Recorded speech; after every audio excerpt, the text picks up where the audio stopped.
Ulimwengu umebadilika. Anachezea simu yake kama kawaida, akiscroll TikTok, akicheka, akipita video moja hadi nyingine. Ghafla video moja inamvutia macho. Ni video ya mafuta ya rangi nyekundu yakimiminika kwenye chupa. Maneno yanasomeka, Mawese Tanzania. Anashtuka kidogo, anajiuliza, mafuta haya ni ya nini? Yanatoka wapi? Sauti laini inaanza.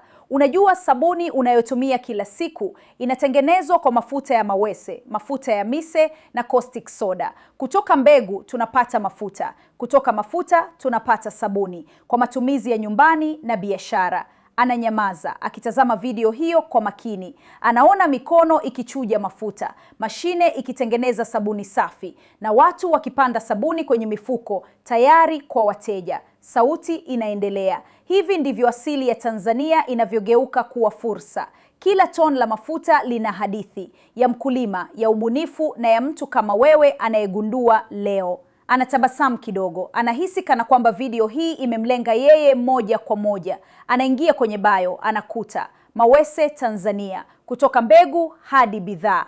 Anabonyeza link. Kuna maelezo, picha na mafunzo mafupi ya namna sabuni inavyotengenezwa.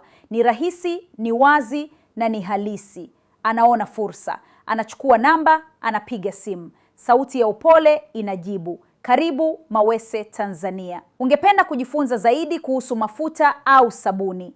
Ndani ya dakika chache anaelezwa kila kitu, kutoka jinsi ya kupata mafuta hadi njia rahisi za usafirishaji. Kitu kilichoanza kama video ndogo tu TikTok, sasa kimekuwa mlango wa fursa mpya.